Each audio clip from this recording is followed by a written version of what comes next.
नमस्कार. ग्रंथ सूक्त सूत्र स्वातंत्र्यवीर विनायक दामोदर सावरकर. स्वातंत्र्यवीर विनायक दामोदर सावरकर असं जरी या भागाचं सूत्र असलं तरी सुद्धा एकंदरीतच साहित्यातील सावरकर असं सूत्र असं धरणं किंवा मानणं हे जास्त योग्य होईल. स्वतः सावरकरांनी लिहिलेली पुस्तकं किंवा सावरकरांविषयी इतरांनी लिहिलेली पुस्तकं अशातल्या काही निवडक पुस्तकांचा विचार आपण सावरकर हे सूत्र धरून या भागामध्ये करणार आहोत. आपलं आजचं पुस्तक स्वातंत्र्यवीर विनायक दामोदर सावरकर यांनी लिहिलेलं नाटक संगीत उत्तरक्रिया. संगीत उत्तरक्रिया मुळामध्येच सावरकर या व्यक्तिमत्वावरतीच आपल्या महाराष्ट्रामध्ये या ना त्या स्वरूपाचा अन्याय होतो आणि त्या राजकीय आणि सामाजिक विचारांच्या गदारोळामध्ये साहित्यिक सावरकर या पैलूकडे तर फारच मोठ्या प्रमाणावर दुर्लक्ष होतं. आणि त्यातही सावरकरांनी लिहिलेली पुस्तकं असा जरी कोणी विचार केला तरी सुद्धा 1857चं स्वातंत्र्य समर, मोपल्यांचं बदंड, काळे पाणी, माझी जन्मठेप आणि फार फार तर डोक्यावरनं पाणी म्हणजे महाकाव्य कमला अशा गोष्टींचा विचार केला जातो. पण स्वातंत्र्यवीर विनायक दामोदर सावरकर यांनी 3 नाटकं लिहिली आहेत. त्या नाटकांचा जर क्रमवार उल्लेख करायचा झाला तर संगीत उशाप, संगीत संन्यस्त खड्ग आणि संगीत उत्तरक्रिया. त्यातही संगीत उत्तरक्रिया हे नाटक असं आहे की 1933 साली स्वातंत्र्यवीर विनायक दामोदर सावरकर यांनी लिहिलेलं हे पुस्तक आहे किंवा हे नाटक आहे. त्याही वेळेला किंवा नंतरच्या काळातही उत्तरक्रिया या नाटकाचे फारसे रंगमंचीय आविष्कार किंवा प्रयोग झालेले नाहीत. अलीकडच्या काळामध्ये काही प्रमाणात तरी संगीत सावरकरांच्या नाटकांच्या अभिवाचनाचे किंवा साहित्याच्या अभिवाचनाचे या ना त्या स्वरूपामध्ये प्रयोग होत असतात. परंतु त्यामध्ये सुद्धा फार अभावानं संगीत उत्तरक्रिया या नाटकाचा समावेश केला जातो. म्हणून असेल किंवा अदरवाईजही किंवा एरवीही संगीत उत्तरक्रिया हाच आपल्या ग्रंथसूक्तच्या आजच्या भागाचा विषय. स्वातंत्र्यवीर विनायक दामोदर सावरकर लिखित नाटक संगीत उत्तरक्रिया. हे संगीत म्हणजे संगीत संशय कल्लोळ, संगीत स्वयंवर, संगीत सौभद्र असं जसं की ज्याच्यामध्ये नाट्यगीतांचा समावेश आहे अशा अर्थानं संगीत उत्तरक्रिया ही गोष्ट खरी. परंतु संन्यस्त खड्ग या सावरकरांच्या नाटकातली नाट्यपद किंवा नाट्यगीतं जशी गाजली तसं उत्तरक्रियामध्ये सुद्धा काही प्रमाणामध्ये नाट्यगीतं जरूर आहेत पण ती फारशी गाजली नाहीत. मुळातच मी म्हटलं तसं या नाटकाचेच फारसे रंगमंचीय आविष्कार किंवा नाट्यप्रयोग न झाल्यामुळे असेल किंवा संन्यस्त खड्ग मधल्या गाण्यांना जसं आधी मास्टर दीनानाथ आणि नंतर वसंतराव देशपांडे आणि नंतरच्या काळामध्ये आशाताई खाडिलकर आणि इतरही गायिकांनी लोकप्रिय केलं किंवा गाजतीक ठेवली तसं भाग्य उत्तरक्रियामधल्या पदांना आलं नाही. असं दुर्दैव खरं म्हणजे एकंदरीतच स्वातंत्र्यवीर सावरकरांविषयीच्या पुस्तकांविषयी आहे. मी अनेकदा असं म्हणतो की स्वातंत्र्यवीर सावरकर, लोकमान्य टिळक आणि काश्मीर हे 3 विषय मराठी साहित्यात असे आहेत की ज्यांना फारशी प्रसिद्धी मिळत नाही. याचं झळाळतं उदाहरण म्हणजे संगीत उत्तरक्रिया. या नाटकातली पदं सुद्धा अत्यंत चांगली आहेत पण ती गाजली नाहीत. या नाटकामध्ये सुद्धा जर स्वगत अशा दृष्टिकोनाचा विचार करायचा झाला तर ज्या स्वगतांचा फार क्वचित विचार केला जातो असं नाटक म्हणजे संगीत उत्तरक्रिया. संगीत उत्तरक्रिया या नाटकामध्ये बिनीवाले आणि इतर 2 पात्रांच्या तोंडी 3 अत्यंत मोठी आशयगर्भ अशा पद्धतीची स्वगत आहेत. एकंदरीतच इतकी साहित्यिक मूल्य असूनही फारशी चर्चा न केलं गेलेलं नाटक म्हणजे स्वातंत्र्यवीर विनायक दामोदर सावरकर लिखित संगीत उत्तरक्रिया. पानिपतच्या पराभवानंतर माधवराव पेशवे असताना पेशवाईच्या काळामध्ये एक सामान्य जनांची प्रतिनिधी अशी वेडसर वाटणारी म्हातारी एकंदरीतच त्या पानिपतच्या पराभवाचा आपण सूड उगवला पाहिजे अशा पद्धतीचा विचार पेशव्यांपुढे मांडते. अशा आशयानं या नाटकाची सुरुवात होते. एकंदरीतच त्या दृष्टिकोनातनं पानिपतची लढा ही मुळातच मराठ्यांचा अत्याचार नव्हता, तर तो प्रत्याचार होता, अशा पद्धतीचा विचार मांडणारं नाटक म्हणजे स्वातंत्र्यवीर विनायक दामोदर सावरकर यांचं संगीत उत्तर क्रिया. आजच्या परिस्थितीमध्ये जेव्हा जगाच्या रंगकाशावरती जवळजवळ 9 ते 10 ठिकाणी युद्धजन्य परिस्थिती आहे आणि जो तो आपली राष्ट्रीय अस्मिता त्यात पणायला लागली आहे.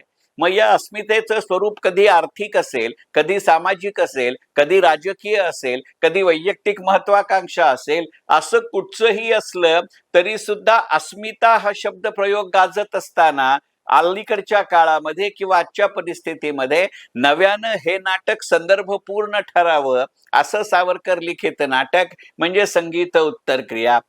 एकंदरीतच कोणत्याही पराभवाची कारण मीमांसा करण्याची गणित ही वेगळीच असतात. आपण नेहमीच म्हणतो की इतिहास हा जेते लिहितात आणि इतिहास हा अलीकडच्या काळात आणि विशेषतः आपल्या देशामध्ये सोयीस्कररित्या मांडणीचा विषय आहे.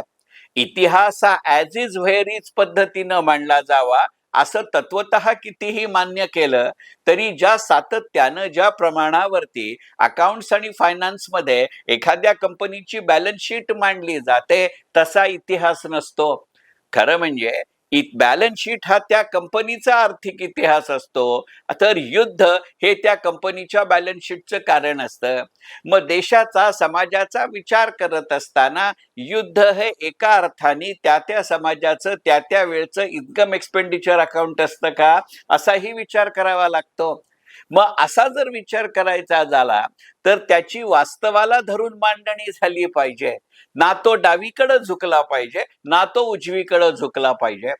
असं म्हणत असताना डावी आणि उजवी हे केवळ दिशांचे प्रतिनिधी न राहता ते विचारसरणींचेही प्रतिनिधी झाले की गंमत जम्मत होते. मग अशा वेळेला विस्मृतीत गेलेला आपल्या इतिहासाच्या निमित्तानं राष्ट्रीय अस्मितेला हाक घालणं अशा दृष्टिकोनातनं नाटकं लिहिली जाणं हे मराठी साहित्याचं प्रचंड मोठं वैशिष्ट्य आहे. ब्रिटिश राजवटी विरुद्ध स्वातंत्र्य चळवळ उभारत असताना नाट्य संस्कृतीनं आणि नाट्य निर्मितीनं आणि नाट्य लेखनानं त्या सामाजिक भावनेला त्या जनजागृतीला प्रचंड मोठा हातभार लावलेला आहे. असा विचार करायचा झाला तर कृष्णाजी प्रभाकर खाडीलकर यांची नाटकं असतील, तात्यासाहेब केळकरांची नाटकं असतील, त्याच तोडीनं आणि त्याच उद्देशानं त्याच काळामध्ये स्वातंत्र्यवीर सावरकरांनी नाटकं लिहिली हा संदर्भ जरा सुद्धा विसरता येत नाही. त्यातही स्वातंत्र्यवीर सावरकर यांच्या विचारसरणीवरती लोकमान्य बाळ गंगाधर टिळक यांचा असलेला जबरदस्त प्रभाव आणि पगडा आणि तो आजच्या काळानुसार सतत बदलता राहिलेला नाही, तो तहयात राहिला. त्या दृष्टिकोनातनं सावरकरांच्या नाटकाकडं बघावं लागतं आणि त्याचं झळाळतं उदाहरण म्हणजे संगीत उत्तर क्रिया. पानिपतची लढाई हे निमित्त, त्यातला पराभव हे निमित्त. त्यामुळे अपवादानं होणारे क्रांतिकारक उठाव किंवा 1857च्या स्वातंत्र्य युद्धात घ्यावी लागलेली माघार या पार्श्वभूमीवरती पुन्हा एकदा तो स्फुल्लिंग चेतवायचा उद्देश हे नाट्य लिहिण्याच्या मागे किंवा हे नाटक लिहिण्याच्या मागे स्वातंत्र्यवीर सावरकरांचा नसेलच असं नाही. आणि तेवढ्या करता हे नाटक एका वेगळ्या पद्धतीनं महत्वाचं गणित ठरतं. स्वातंत्र्यवीर सावरकरांनी लिहिलेल्या संगीत उत्तर क्रिया या नाटकाचं वैशिष्ट्य म्हणजे एका अर्थानं त्याचा कथानायक माधवराव पेशवे आहेत, दुसऱ्या अर्थानं त्याचा कथानायक हे यशवंतराव हे आहेत. यशवंतराव हे लढाईमध्ये परागंदा झाले, त्यांच्या घर कुटुंबियांची वाताहत झाली, ते पकडले गेले आणि तिथनं त्या काळात ते अमेरिकेपर्यंत आले, तिथली युद्धशास्त्र शिकून ते परत आले आणि आता पुन्हा एकदा पेशव्यांच्या बाजूनं ते लढाईला उभे राहणार असा आशय देत हे नाटक पुढे जातं. मग त्या काळामध्ये समुद्र पार करून गेला म्हणजे आतानं प्रायश्चित्त घेतलं पाहिजे अशा पद्धतीची गणित ही मांडली जात होती. त्या प्रायश्चित्ताची नाटकं काय होती हे लोकमान्य बाळ गंगाधर टिळकांच्या आयुष्यामध्ये पंचाहूद प्रकरणामध्ये आपण बघितलंय. आणि मग तो संदर्भ कुठेतरी मनामध्ये असताना एका वेगळ्या संदर्भामध्ये त्या यशवंतराव ह्या पात्राच्या तोंडी स्वातंत्र्यवीर सावरकर लिहिते जातात की जर रुमशामच्या अहिंदूना, आता अहमदशाह अब्दालीचा देश म्हणजे रुमशाम, अलीकडच्या काळातला ज्याला आपण आखाती देश म्हणतो, इराण अफगाणिस्तान म्हणतो, त्याच्याकडचा हा भाग. मग जर रुमशामच्या अहिंदूंना अहिंदू राहूनही सिंधुलची अटक ओलांडून हिंदुस्थानात येता येतं, तर हिंदू नाही हिंदू राहूनही अटक ओलांडून रुमशामवर जाता आलंच पाहिजे, असं तत्वज्ञान उत्तर क्रिया या नाटकामध्ये यशवंतराव या पात्राच्या माध्यमातून स्वातंत्र्यवीर सावरकर मांडत असतात. हे वाक्य आणि हे नाटक ज्या वेळेला मी वाचतो त्या वेळेला मला असं वाटतं की एका अर्थानं आजकाल प्रचलित झालेल्या सर्जिकल स्ट्राईक या कृतीचा किंवा शब्दाचा उद्गाता म्हणजे ही उत्तर क्रिया नाटकातलं वाक्य आहे का? मग या दृष्टिकोनातनं विचार करायचा झाला तर राघोबादादा पेशव्यांनी आटके पार झेंडा फडकवला हा त्यावेळेचा सर्जिकल स्ट्राईक होता का? त्याच्यानंतरही राघोबा दादांना ज्या पद्धतीच्या चर्चेला आणि वादंगाला तोंड द्यावं लागलं, त्याचा विचार करू जाता ती संपूर्ण खुळचट कल्पना धुळीस मिळवायची, त्या कल्पनेच्या विरुद्ध ही पुकारलेली उत्तर क्रिया, अशा अर्थानं स्वातंत्र्यवीर विनायक दामोदर सावरकर उत्तर क्रिया लिहितात का, याचा विचार केला पाहिजे. विशेषतः स्थानबद्धतेच्या आणि नंतरच्या काळामध्ये रत्नागिरीमध्ये ज्या पद्धतीचे पतितपावन मंदिराच्या माध्यमातून स्वातंत्र्यवीर सावरकरांनी एका वेगळ्या पद्धतीनं सामाजिक सुधारणांना हात घातला, त्याचं सुतोवाच अशाही अर्थी या उत्तर क्रिया नाटकाकडे बघता येईल का, याचा विचार करावा लागेल.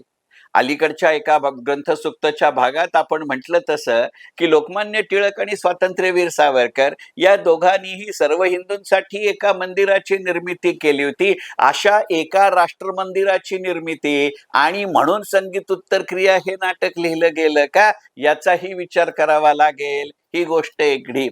अशी एखादी कृती जेव्हा सामुदायिकरित्या करायची असते त्याची गणितं कशी वेगळी मांडावी लागतात, याचा विचार करावा लागतो. कारण पानिपतचा विचार करत असताना पेशवे हरले, पेशव्यांचं प्रचंड नुकसान झालं, असा विचार केला जातो.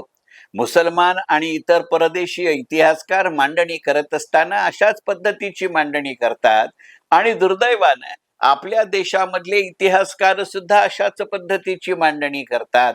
त्याला सडेतोड उत्तर एका वेगळ्या पद्धतीनं या नाटकातल्या संवादातनं स्वातंत्र्यवीर सावरकर देतात.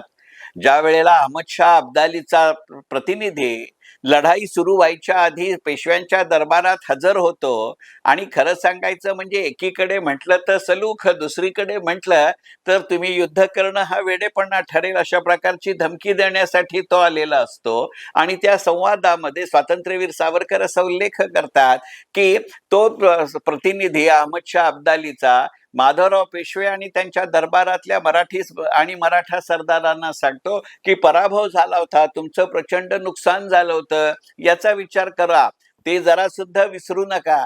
अशा वेळेला त्याला दिलेल्या उत्तरातनं स्वातंत्र्यवीर सावरकर इतिहासाची मांडणी करताना असं म्हणतात, हो आमचे जास्त लोक मारली गेली, याचा विचार केलाच पाहिजे, हे अत्यंत उघड आहे.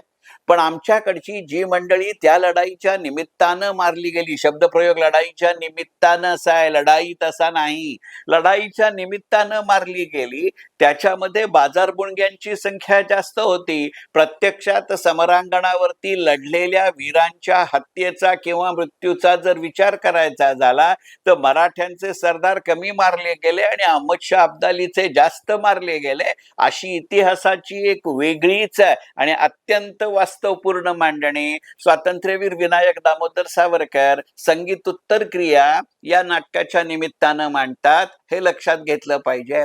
म्हणजे युद्धाचा विचार करत असताना मग ते रणांगणावरचं असेल, ते समाजाचं असेल, ते विचारांचं असेल, ते अर्थसंकल्पनांचं असेल, किती बारीक सारीक तपशिलांमध्ये जावं लागतं. डिटेल्स डिसाइड द डेस्टिनी असं जे म्हटलं जातं, त्या डिटेल्स डिसाइड द डेस्टिनीचं अत्यंत उत्कृष्ट उदाहरण म्हणजे सावरकरांच्या उत्तर क्रिया या नाटकातले संवाद.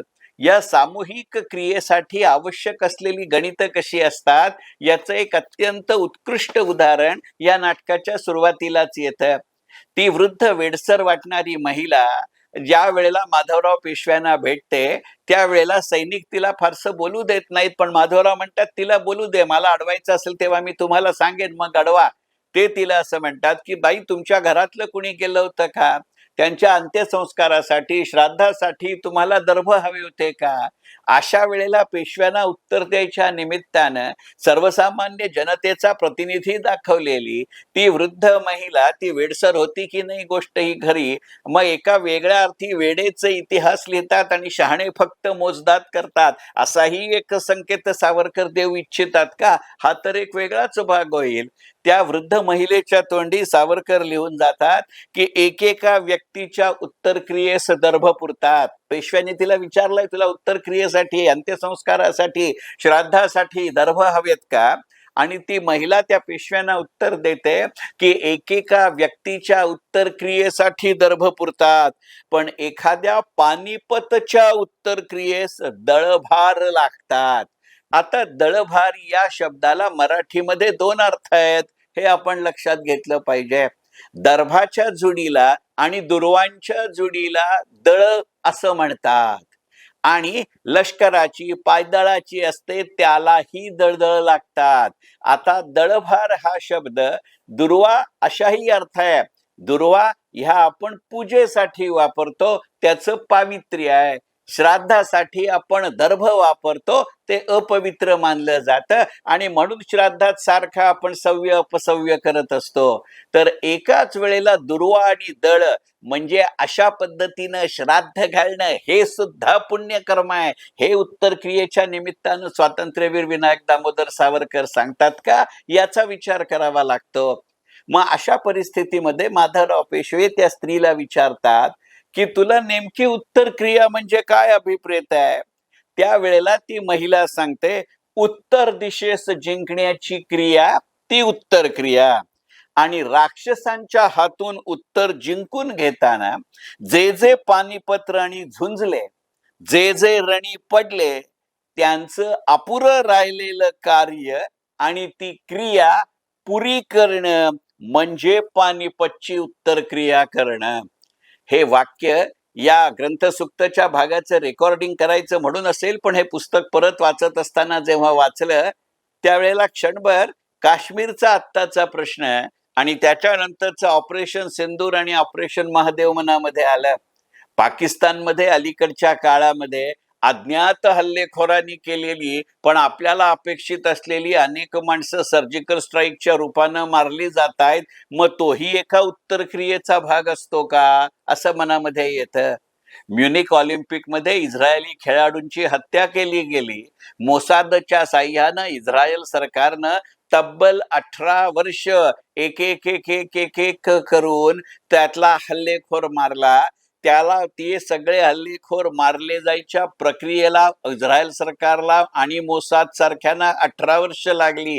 ही त्यांची उत्तरक्रिया होती का? असेही अलीकडचे संदर्भ आपल्या सगळ्यांच्या मनामध्ये जागवणार स्वातंत्र्यवीर विनायक दामोदर सावरकर यांचं पानिपतच्या इतिहासाचं विश्लेषण आणि पुढच्या प्रतिशोधाची तयारी असं पुस्तक म्हणजे संगीत उत्तरक्रिया.